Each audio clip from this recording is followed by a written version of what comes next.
Donc, ou bien exemple de mouvement, le mouvement circulaire. Donc, voilà un point matériel qui est fixé à un mouvement, c'est un cercle, ou bien qui est fixé sur un mouvement, c'est un cercle, de rayon R, et bien sûr,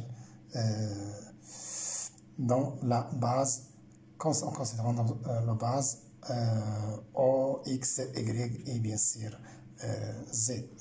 Donc maintenant c'est très simple à déterminer ici le vecteur position OM qui est égal à R cosinus de θ. R cosinus de θ selon I fois R sinus de θ selon J. Ou bien OM est égal à son modèle fois le vecteur unitaire ici qui est R. Voilà. Donc le vecteur vitesse, c'est la dérivée de OM par rapport au temps. Donc directement c'est la dérivée de ds par rapport au temps selon tau, qui est égal à V fois tau, qui est égal à R dθ sur dt fois tau. C'est très simple ici. Dans le cas d'un mouvement circulaire uniforme, nous avons considéré ici une base qui est locale, dite base de Freinet. Voilà.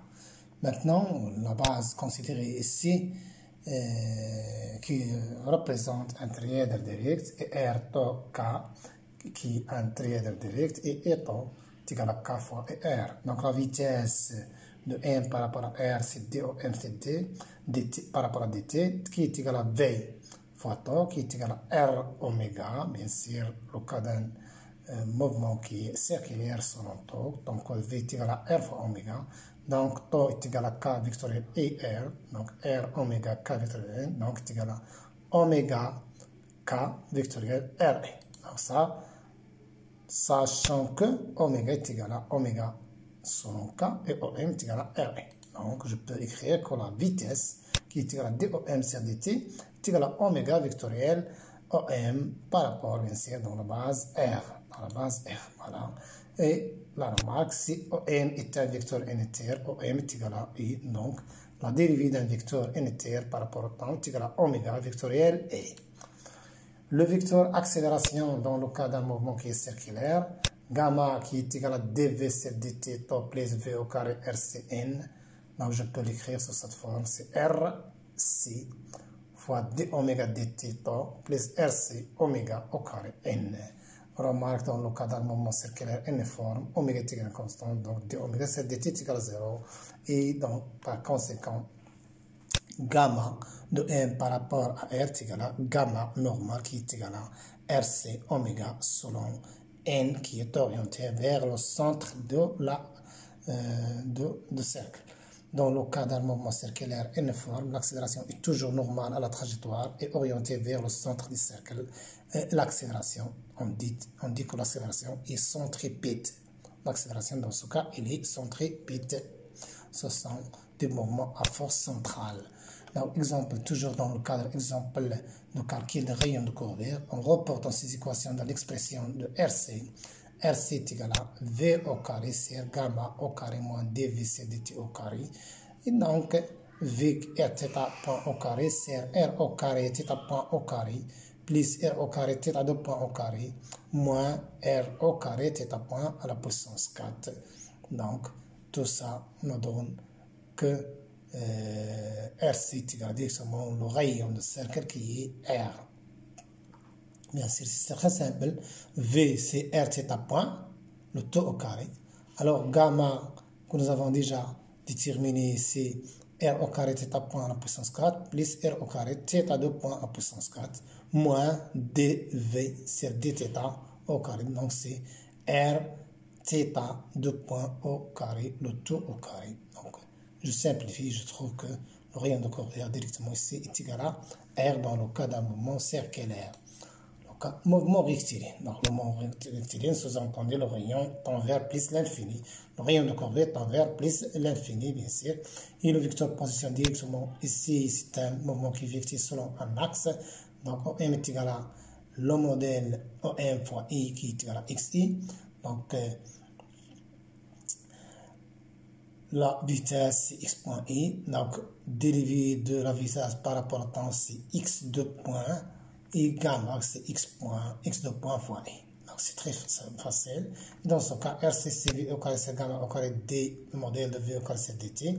Donc θ point V ici, V au carré, c'est quoi?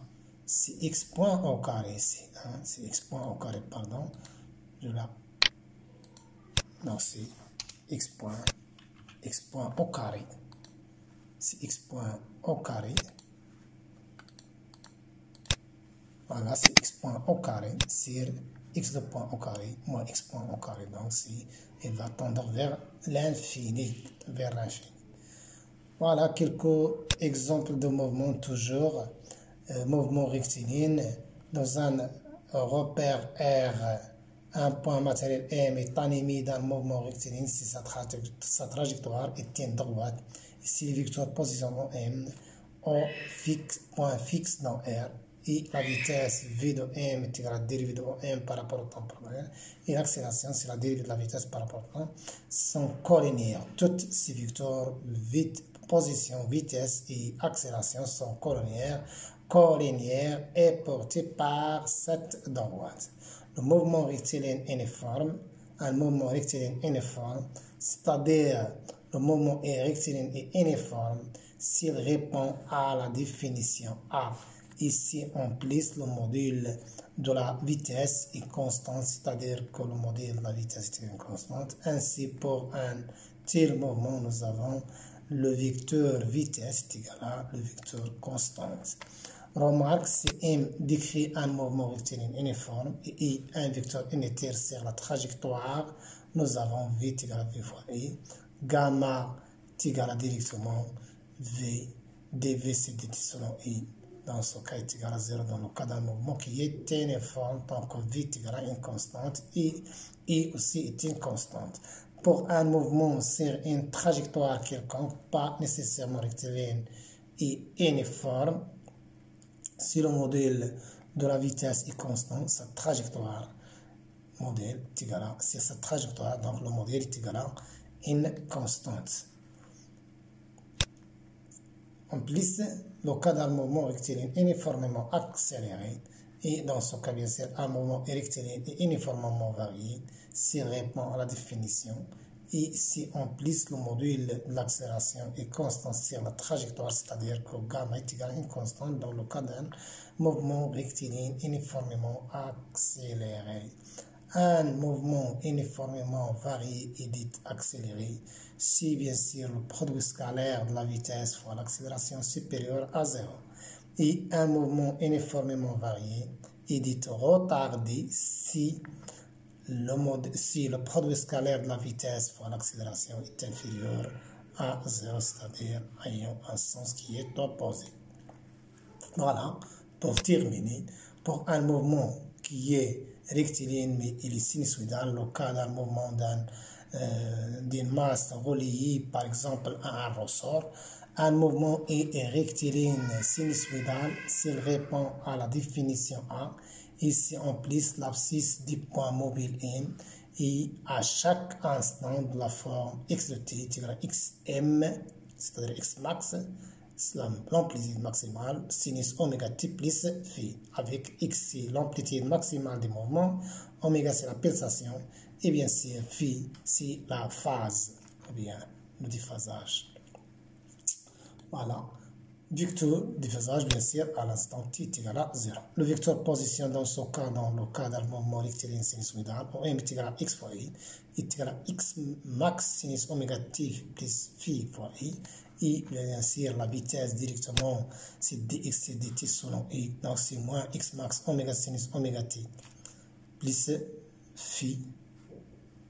Voilà, moi c'est cosinus. Et bien sûr, vecteur accélération, c'est la dérivée seconde de la position qui est égale à moins x max oméga au carré sinus oméga t plus phi est égal à bien sûr moins oméga au carré fois OM. Voilà le cas d'un mouvement rectiligne sinusoïdal. C'est l'exemple, par exemple, c'est l'exemple d'une masse qui est liée à un ressort qui oscille soit verticalement ou bien horizontalement. Voilà, merci et à très bientôt.